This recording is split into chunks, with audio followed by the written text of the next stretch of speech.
Moi, je vais vous faire une présentation sur la gestion de la jaunisse virale en betterave sucrière. Et je vais commencer par un bref rappel de la jaunisse virale. Donc, la jaunisse virale, c'est une maladie virale qui est transmise par les pucerons, qui sont des insectes piqueurs-suceurs, et en s'alimentant à la plante, ils vont transmettre la jaunisse virale. La jaunisse virale, c'est en réalité un complexe de différents virus, dont trois principaux virus. On a le BCHV ou le Beta chlorosis virus, on a le BMYV ou le Beta mild yellowing virus, et enfin on a le Beta yellows virus, le BYV.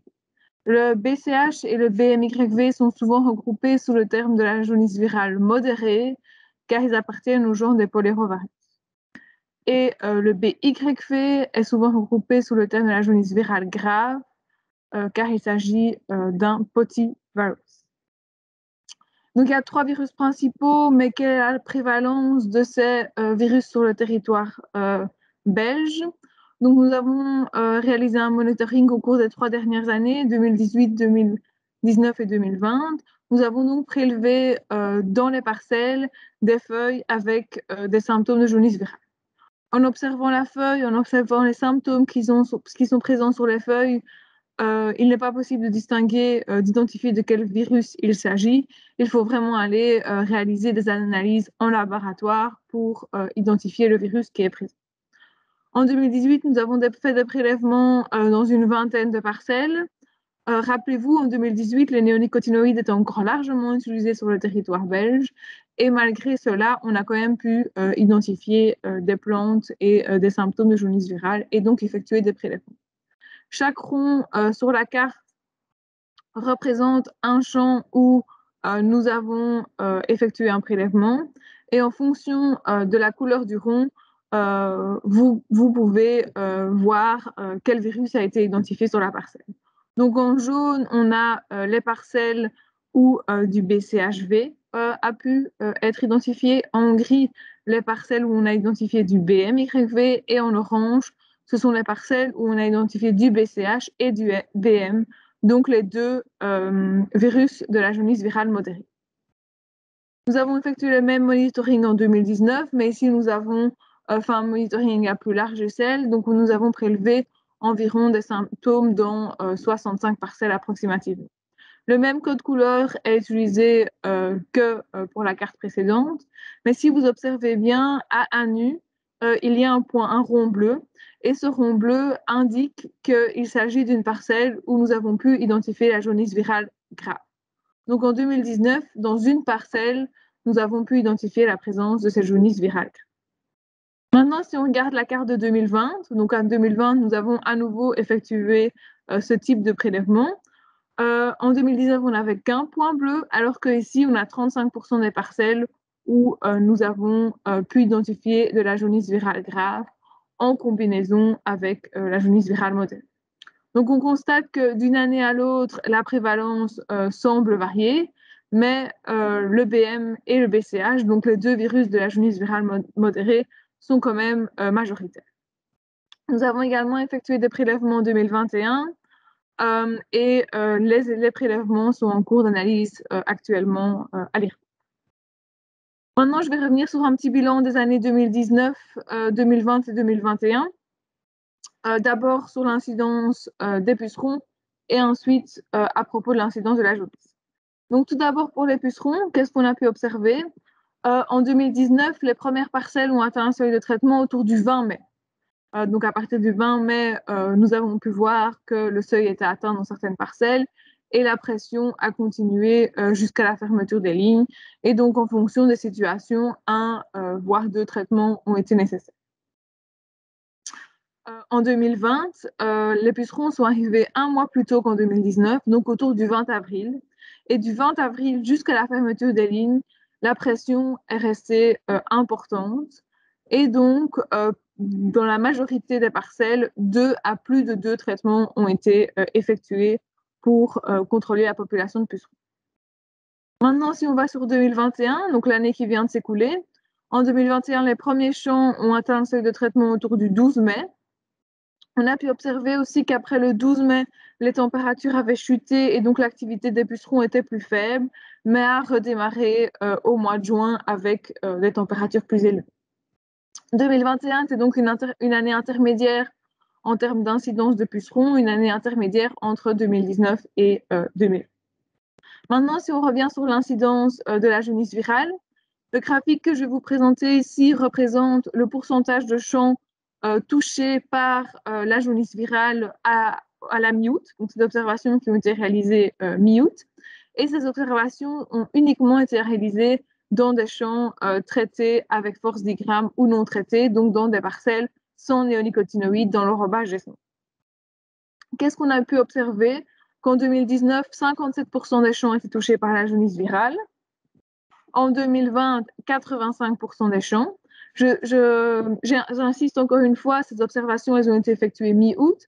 Mais si on regarde maintenant début septembre, 100% des champs étaient touchés par la jaunisse virale. Et enfin, en 2021, 71% des champs étaient touchés par la jaunisse virale. Donc, tout comme pour les pucerons, pour l'incidence de la jaunisse, 2021 était une année intermédiaire entre 2019 et 2020. Que nous réserve 2022? C'est une question qui est très difficile à répondre actuellement. Donc, c'est difficile de vous répondre à cette question, mais je vais vous citer quelques facteurs qui pourraient influencer l'incidence de la jaunisse et des pucerons. Donc, l'incidence de la jaunisse, elle va dépendre de l'incidence des pucerons, entre autres. Elle est liée à l'incidence des pucerons et à leur précocité d'arrivée, et donc au cycle des pucerons. Si on reprend le cycle des pucerons, il y a quand même deux facteurs, entre autres, qui peuvent jouer un rôle important. C'est la température en hiver. En fonction de la température hivernale, le puceron va survivre sous forme d'œuf ou non. Donc, au plus l'hiver sera doux, au plus vite le puceron sera prêt à redémarrer au printemps. Le deuxième élément qui peut jouer un rôle sur le cycle des pucerons, c'est la température au printemps. Donc, au plus la température sera élevée ou agréable, au plus rapidement les pucerons vont se reproduire et vont pouvoir être présents en grand nombre. Donc, ces deux éléments sont des éléments importants pour le cycle des pucerons et pour l'incidence des pucerons en betterave sucrière. À côté de ça, il y a également d'autres éléments qui peuvent jouer un rôle. C'est par exemple la proximité de réservoirs à virus, donc la proximité de réservoirs à virus. Donc, quand vous regardez ici sur la diapositive, vous voyez un certain nombre d'adventices ou de plantes que vous avez certainement pu déjà observer dans vos parcelles ou à proximité de vos parcelles, telles que la chrysanthème des moissons, pensée des champs, matricaire camomille, lamier pourpre, fumeterre, laitron, sénesson commun ou encore la roche. Pourquoi est-ce que je m'attarde sur ces adventices maintenant? Car la chrysanthème des moissons, la pensée des champs, la camomille, le fumeterre, le laitron et le sénesson commun sont en fait des plantes qui sont des plantes réservoirs au BMYV, donc un des virus de la jaunisse virale modérée. À côté de ça, on a également la roche. La roche est une adventice que vous avez certainement déjà pu observer. Eh bien, il s'agit d'une plante réservoir au BYV. Et enfin, on a le lamier pourpre. Et le lamier pourpre est un adventice ou une plante réservoir au BMYV et au BYV, donc à un des virus de la jaunisse virale modérée et à la jaunisse virale. Donc, ces plantes sont des réservoirs. Qu'est-ce que signifie quel peut être l'impact? Qu'est-ce que cela signifie? Cela signifie que les pucerons peuvent venir acquérir le virus auprès de ces plantes pour ensuite transmettre le virus aux betteraves dans un champ de betteraves. Il y a deux autres sources de réservoirs, deux autres réservoirs à virus qui peuvent être présents dans l'environnement. C'est les repousses dans les cordons d'éterrage et les betteraves, les cellules de betteraves fourragères. C'est pourquoi nous vous recommandons d'éliminer ces deux réservoirs suffisamment tôt, donc avant le démarrage d'une nouvelle saison, pour limiter la présence de réservoirs dans l'environnement. En résumé, les facteurs de risque, donc l'incidence de la jaunisse et des pucerons est liée, entre autres, à la température en hiver, à la température au printemps et à la proximité de réservoirs à virus. Plus l'incidence va être précoce, plus l'impact sur le rendement va être important. Ici, je vais vous présenter un essai que nous avons réalisé en 2021 où nous avons inoculé des betteraves. Donc, nous avons été placer des pucerons vecteurs de la jaunisse virale modérée sur les betteraves. Et donc, ces pucerons ont pu transmettre la jaunisse aux betteraves. Nous avons effectué cette inoculation à différents stades de la betterave, donc à 2 feuilles, 6, 8 feuilles et aux fermetures des lignes. Et nous avons mesuré l'impact sur le rendement de ces inoculations de l'infestation. Nous avons établi l'objet non inoculé, donc sans jaunisse virale, à 100%. Et si on regarde, lorsqu'on a une infestation à 2 feuilles, on constate une perte de rendement de 48%. Maintenant, si on a une infestation un peu plus tardive, donc au stade 6-8 feuilles des betteraves, on constate une perte de rendement de 38%. Pardon. Et enfin, si on a une inoculation au stade, une infestation de pucerons qui transmettent la jaunisse au stade fermeture des lignes, on aura une perte de rendement, on a pu mesurer une perte de rendement de 27%. Cet essai a été arraché en octobre, mais nous avons mis exactement le même essai en place, mais donc nous l'avons arraché en novembre et on a pu voir que les tendances restaient identiques. Les pertes de rendement étaient systématiquement un peu plus importantes que pour l'arrachage d'octobre, mais étaient malgré tout très très proches. Je vais un peu m'attarder maintenant sur l'inoculation au stade fermeture des lignes. Nous recommandons d'effectuer un traitement jusqu'à et y compris la fermeture des lignes. Cela signifie donc qu'après la fermeture des lignes, un traitement insecticide n'est plus rentable. Donc que les pertes de rendement impactées par une infestation après la fermeture de ligne ne compensent pas le prix d'un insecticide.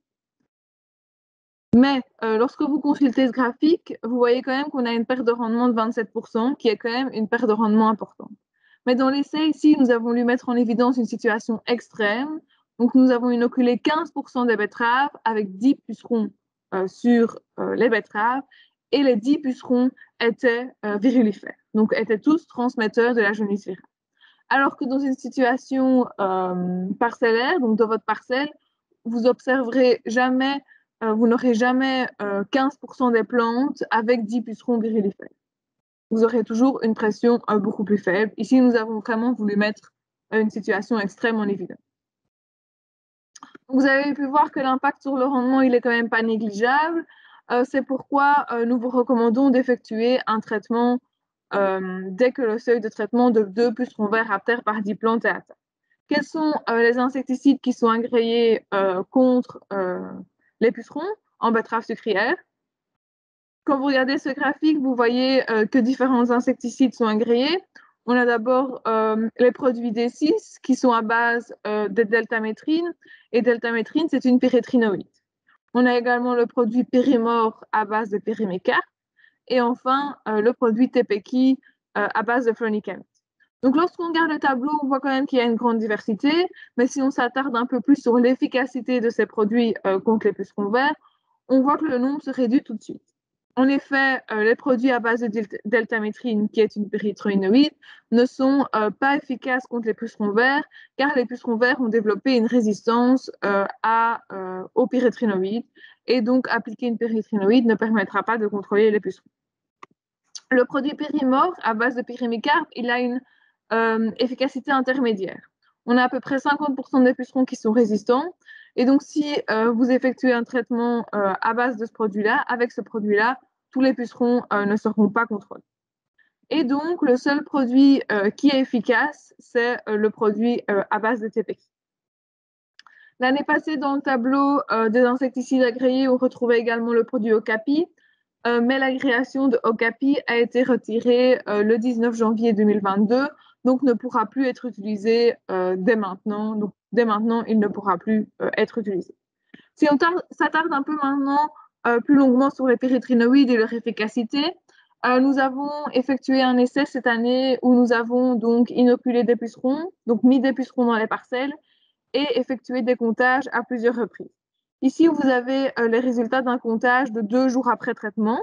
Qu'est-ce qu'on constate? Qu'il y a autant de pucerons dans l'objet non traité que dans l'objet traité avec une pyrétrinoïde. Si on regarde les comptages maintenant, 8 jours après le traitement, on constate que la tendance est la même. Il y a autant de pucerons dans l'objet non traité que dans l'objet traité avec une pyrétrinoïde. Par contre, maintenant, si on regarde les comptages 16 jours après le traitement, qu'est-ce qu'on constate? On constate qu'il y a même plus de pucerons dans l'objet traité avec une pyrétrinoïde que dans l'objet non traité. Donc, ce manque d'efficacité s'explique par le fait que les pucerons sont résistants à ces substances actives et donc les substances actives, les pyrétrinoïdes, ne permettent plus de contrôler les pucerons. Il faut aussi savoir que les pyrétrinoïdes, elles ont une action, c'est un mode d'action de contact, donc ils vont agir par contact, donc doivent toucher leur cible pour agir. Et les pucerons en betterave, ils sont souvent cachés en dessous des feuilles et donc le produit ne touche dans la majorité des cas pas les pucerons et donc ne permettent pas de contrôler ces pucerons. Maintenant, si on regarde les symptômes de la jaunisse virale, qu'est-ce qu'on constate? Que dans l'objet non traité, 90% des plantes présentaient des symptômes de jaunisse virale le 20 septembre. Et dans l'objet traité avec une pyrétrinoïde, 97% des plantes présentaient des symptômes de jaunisse virale. Donc le nombre est légèrement plus élevé dans les objets avec une pyrétrinoïde. Donc les deux graphiques que je viens de vous montrer mettent en évidence l'absence d'efficacité des produits à base de pyrétrinoïdes et montrent également que ces produits ne permettent donc pas de limiter la transmission de la jaunisse virale. Maintenant, si on s'attarde sur le rendement, dans l'objet non traité, on avait un rendement de 61 tonnes à 18% de sucre. Et dans l'objet traité avec une pyrétrinoïde, on avait un rendement de 57,2 tonnes à 18% de sucre. Donc, on constate même une baisse de rendement en effectuant un traitement avec une pyrétrinoïde.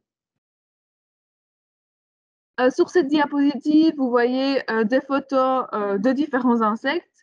Je ne sais pas si vous les reconnaissez, mais certains d'entre vous ont sûrement déjà pu les observer dans leur parcelle en effectuant des observations de pucerons. À gauche, en haut, vous avez un œuf de cirfe et en bas, une larve. Vous avez ici un œuf de chrysope et un adulte. Ici, en bas, à votre gauche, vous avez des œufs de coccinelle et une coccinelle.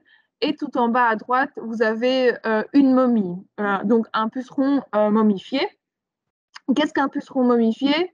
Donc, un puceron prendra la forme d'une momie lorsque un hyménoptère va déposer un œuf dans un puceron et de cet œuf va éclore une larve qui va consommer les organes de puceron et donc les pucerons vont prendre la forme d'une momie.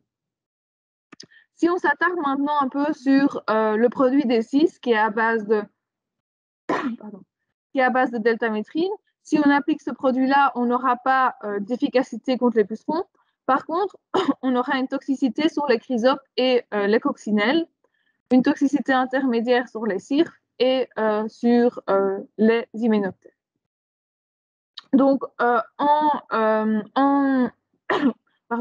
en appliquant ce produit-là, vous n'allez pas lutter contre les pucerons. Par contre, vous allez avoir un impact sur les insectes utiles qui nous aident à lutter de lutter contre les pucerons que j'ai pu vous présenter ici sur cette diapositive. Maintenant, si vous effectuez un traitement avec le produit Caratéséon qui est à base de lambda-cyhalotrine, ce produit-là, il n'est pas agréé contre les pucerons en betterave sucrière. Par contre, il est agréé contre les altises et les atomères, par exemple, ou encore les pégomies. Donc, c'est des insectes que vous pouvez, entre autres, observer en début de saison. Donc, c'est possible que vous effectuez un traitement avec ce produit-là en début de saison. Donc, si vous traitez avec Karaté, vous aurez également une toxicité sur les chrysopes, les coccinelles, une toxicité moyenne sur les cirques et par contre, sur les parasitoïdes, les hyménoptères, la toxicité sera limitée. Donc, en appliquant une pyrétrinoïde, vous n'aurez pas d'efficacité contre les pucerons, mais par contre, vous allez contrôler les insectes utiles qu'on cherche à préserver pour lutter de manière biologique contre les pucerons. Maintenant, si on s'attarde un peu plus sur les insecticides qui sont recommandés en 2022, donc je viens de vous dire qu'il faut absolument éviter les pyrétrinoïdes, mais quels sont donc ceux que nous recommandons?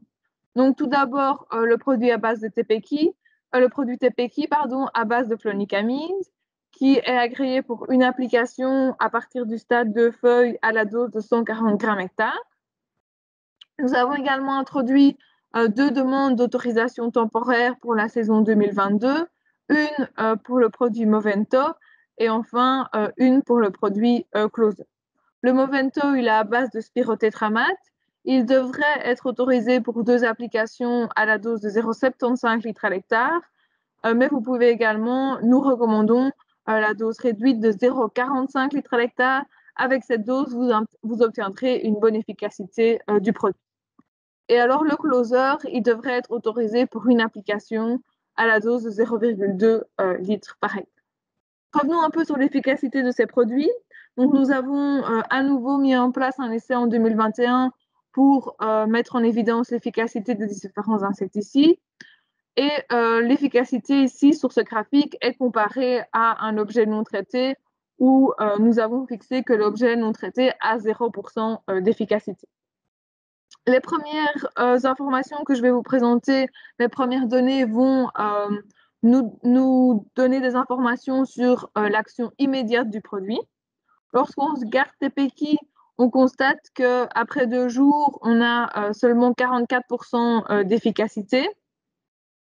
Ce pourcentage semble intermédiaire, mais n'oubliez pas que le TPK, il va bloquer l'alimentation des pucerons et ensuite les pucerons ils vont mourir de faim progressivement et donc c'est possible que lorsque nous effectuons nos comptages, nous ne distinguons pas quels sont les pucerons qui sont entre la vie et la mort et ceux qui sont encore entièrement vivants. Maintenant, le Movento, il a également une efficacité intermédiaire après 2 jours de 51%. C'était un effet qui était attendu car la substance active du Movento, le spirotétramate, doit subir une transformation enzymatique dans la plante pour devenir actif et cette transformation peut prendre 2 jours. Donc ça explique pourquoi l'efficacité est intermédiaire après 2 jours. Par contre, on constate que le closer, après 2 jours, il a une très bonne efficacité.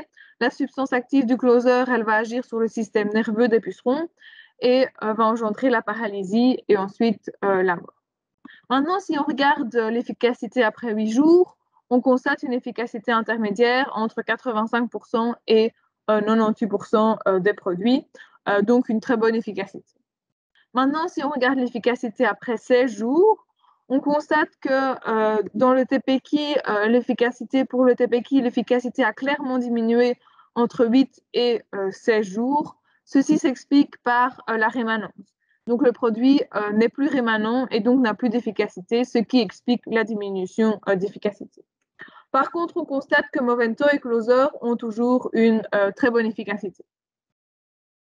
Maintenant, si on s'attarde au pourcentage de plantes avec des symptômes de jaunisse dans cet essai, on constate que dans l'objet non traité, 43% des plantes présentent des symptômes de jaunisse et dans les objets traités, entre 11 et 20% des plantes présentaient des symptômes de jaunisse. On constate donc que le traitement a clairement permis de limiter la transmission de la jaunisse virale. Si on regarde maintenant les observations effectuées 1 mois plus tard, le 25 août, 84% des plantes présentent des symptômes de jaunisse dans l'objet non traité et dans les objets traités, entre 40 et 75% des plantes présentent des symptômes de jaunisse. On constate que pour les différentes modalités, le pourcentage de plantes a clairement augmenté, donc le pourcentage de plantes avec des symptômes de jaunisse a augmenté, mais on constate que pour l'objet TPK, l'augmentation est plus importante. Cette augmentation plus importante s'explique par la rémanence plus courte du produit. Et donc, une fois que le produit n'est plus rémanent, les pucerons ont pu à nouveau se développer et transmettre la jaunisse virale. Maintenant, si on s'attarde un peu sur les résultats de rendement, on a établi le rendement en sucre blanc à l'hectare à 100% pour le lait traité et on a comparé les modalités traitées à ce non traité. On constate qu'on a eu une augmentation de 9% pour l'objet traité avec TPK et on constate une augmentation de rendement de plus de 20% pour Closer et Movento. Le gain de rendement est inférieur pour TPK car le produit a une rémanence plus courte. Je viens quand même insister, n'oubliez pas qu'ici, nous avons effectué qu'un seul traitement et puis nous avons laissé se développer les pucerons pour vraiment pouvoir mettre en évidence l'avantage et le désavantage des produits. Mais en théorie, un deuxième traitement aurait dû être nécessaire pour les différentes modalités. Reprenons maintenant les avantages et les désavantages de chacun des insecticides. Le TPK, il a une action immédiate parce qu'il va bloquer l'alimentation des pucerons et comme il bloque l'alimentation des pucerons, les pucerons ne transmettront plus la jaunisse virale et il a une rémanence de plus ou moins 10 jours. Le Movento, il n'a pas d'action immédiate. Il doit subir une transformation enzymatique de la plante et ça peut prendre parfois quelques heures, voire jours. Et il a une rémanence de plus de 15 jours. Le closer, il a une action immédiate, comme les résultats ont clairement pu le mettre en évidence. Après 2 jours, son efficacité est très grande et il a une rémanence de plus ou moins 15 jours. Maintenant, je vais conclure la présentation avec quelques recommandations pour 2022. Donc, soit vous allez choisir des graines traitées avec Gaucho, qui est un produit à base d'imidaclopride, donc un néonicotinoïde. Et dans ce cas-là, vous êtes tranquille, vous êtes protégé contre les pucerons, donc aucun traitement ne sera nécessaire. Par contre, n'oubliez pas qu'il y a des restrictions sur la rotation après le semis de betterave traité avec des néonicotinoïdes. Donc, n'oubliez pas de respecter ces restrictions qui ont quand même une durée de 5 ans. Donc, de N+1 jusqu'à N+2, vous pouvez uniquement implanter des cultures non attractives pour les abeilles, telles que le froment, les chicorées aussi, par exemple. Et de N+3 à N+5, vous pouvez uniquement planter des cultures non attractives pour les abeilles et des cultures moins attractives. Les cultures moins attractives, c'est par exemple la pomme de terre ou encore le lin. N'oubliez pas, ces restrictions, elles sont valables pour la dérogation 120 jours qui a été accordée en 2022, mais également pour celles qui ont été accordées en 2021, 2020 et 2019. Donc, c'est quand même vraiment des restrictions qu'il faut tenir à l'œil et veiller à respecter. Si vous n'optez pas pour le traitement de semences Gaucho, soit vous commanderez des graines traitées avec force ou alors sans insecticides dans le relevage. Si vous effectuez un de ces deux choix-là, vous n'aurez aucune protection contre les pucerons et donc nous vous recommandons de traiter dès que le seuil de traitement est atteint. Quels sont nos conseils dans ce cas-ci? D'effectuer des observations de manière hebdomadaire dès le stade cotylédon et jusqu'à et y compris la fermeture des lignes et d'observer 40 plantes par parcelle. C'est également très important, c'est recommandé de vous munir d'une loupe afin de distinguer les colamboles que vous pouvez voir à gauche des pucerons que vous voyez à droite sur cette diapositive. Les colamboles, ils sont de couleur jaunâtre et normalement, lorsque vous vous approchez avec votre crayon ou votre stylo des colamboles, normalement, ils vont sauter et vous ne les verrez plus, alors que le puceron, il bougera un tout petit peu, mais il sera toujours présent sur la feuille. Donc, c'est vraiment important. Comment observer les betteraves? Ici, nous avons une petite vidéo explicative. Donc, d'abord, on commence par les feuilles de la couronne extérieure, donc les plus vieilles feuilles. On regarde la face supérieure des feuilles et ensuite la face inférieure. Il faut bien regarder chaque petit coin. On passe à la feuille suivante. C'est important de ne pas mettre toute votre main sur la feuille, mais de prendre vraiment délicatement le bout de la feuille pour ne pas écraser les pucerons, par exemple. Et on poursuit comme ça et on observe feuille par feuille. Ici, nous avons un peu accéléré la vidéo, mais ça prend quand même du temps d'observer chaque feuille délicatement. La feuille est parfois pliée un petit peu ou enroulée. C'est important de dérouler les endroits parce que c'est souvent là que les pucerons ils se cachent, comme je suis en train de faire dans cette feuille-ci.